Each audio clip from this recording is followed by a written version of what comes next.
Oh. Yeah. Here's a question. If I say that a director has a gritty shooting style, you'll probably think of something like this. And if I say that a director shoots a scene moody, you'll probably think of something like this. But if I say that a director shoots something playfully, what do you think that means? When I see films by Brad Bёrd, whose name just simply isn't thrown around enough in videos like these, I see someone who's getting every ounce of energy and total unashamed old-fashioned fun out of every single setup. Take a look at his 3 animated features. Something I love about them is that Bёrd is constantly breaking the rules of whatever it is animation is supposed to be, because he's working with a tool belt of live-action tricks. Low, sweeping shots for scale, dolly zooms to emphasize big emotional moments, a mix between prime and zoom lenses. Oh, and the fact that they're all in scope is just icing on the cake. You see that a lot more now, but 15 years ago, nobody else was doing that. You need to be more flexible. That full range of cinematic proficiency is very likely one of the reasons why he's one of the few directors to make the transition between live action and animation seamlessly. And yes, I'm including Tomorrowland in that. No way. If you didn't like it, you need to see it again because it's fantastic. But more than lenses and composition, the best tool Bёrd puts to use is how, why, and when he moves the camera. See? You see? Well, you don't see it. In a time when so many other filmmakers are either one-upping each other with long takes or just resorting to lazy faux documentary handheld, Bёrd's films are arguably classical in their structure and execution. Like Kurosawa and Spielberg, he's a big fan of mixing multiple shots into one master. If you need to quickly show the audience something at point A, then point B, then point C, well, why not move to each instead of cutting? What better place to dream than in Paris? But where a more classical multiple may be drawn out, Bёrd's rush, zipping from one point to the next. Kent Mansley, United States Government. There's a fun snappiness to these shots that keeps the pace lively and engaging, and if you really pay attention, there's always a very clear beginning, middle, and end to a tiny little story inside each shot. What's great is that his multiples never outstay their welcome, though. Only a couple times in his films are there noticeably lengthy stretches. In fact, he really loves that snappy 1-2-3 setup. And I mean really loves. Get a load of this. 1, 2, 3. 1, 2, 3. 1, 2, 3. 1, 2, 3. 1, 2, 3. 1, 2, 3. 1, 2, 3. 1, 2, 3. 1, 2, 3. 1, 2, 3. 1, 2, 3. 1, 2, 3. 1, 2, 3. 1, 2, 3. 1, 2, 3. But more important than just knowing how to do a shot like this is to know when and when not to employ one. This is from one of Bёrd's contemporaries, J.J. Abrams. Mr. Spock, he startled me. Now here's pretty much the exact same shot in Ratatouille.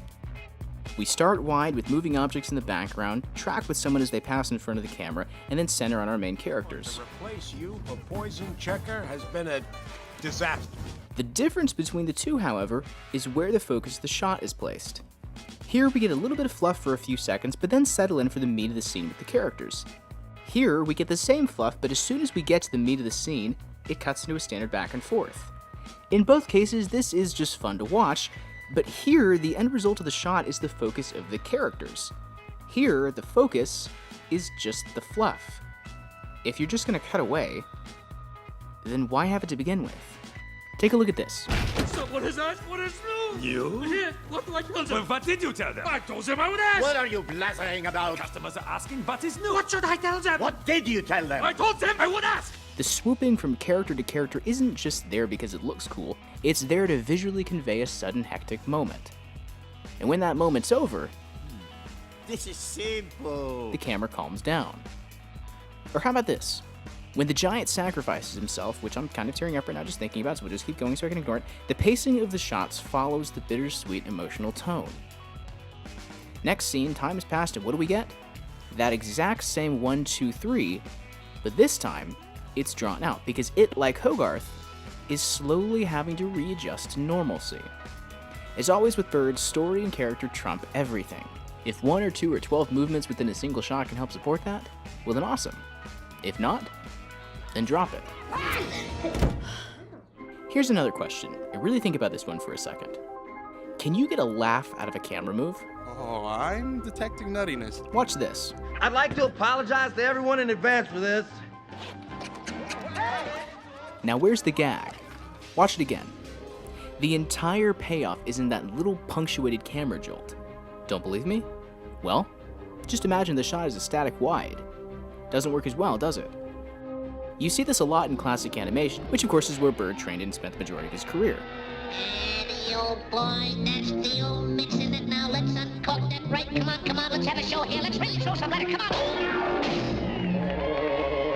Not only is it a clever way to keep the audience on their toes anticipating the next beat, it just makes for great visual jokes.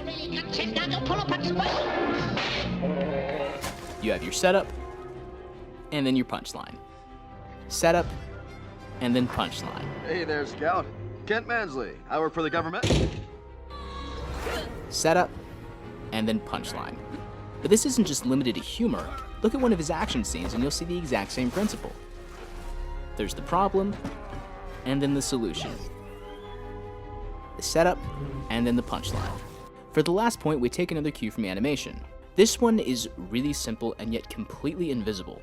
Instead of always composing with vertical and horizontal lines, try going diagonal. By having the lines inside the shot always parallel the edges of the frame, you can unconsciously limit the scale of the setting. And it's also just kind of boring. Not only do diagonal lines add considerable depth to any single image, there's just something more inherently attractive about this versus this.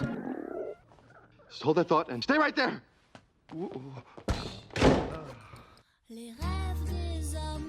So remember, the camera is a tool, not the star of the show. What it does may be cool and impressive, but if it's not serving whatever's inside the frame, then odds are it's harming. Second, a constantly active camera doesn't have to mean this. And third, most important, don't forget that movies are supposed to be fun. Cinema is a playground built and supported by the world's greatest magic tricks.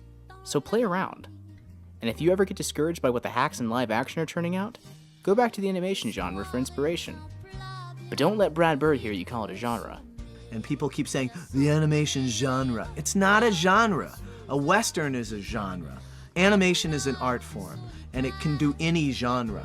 You know, it could do a detective film, a cowboy film, a horror film, an R-rated film, or a kid's fairy tale. But it doesn't do one thing.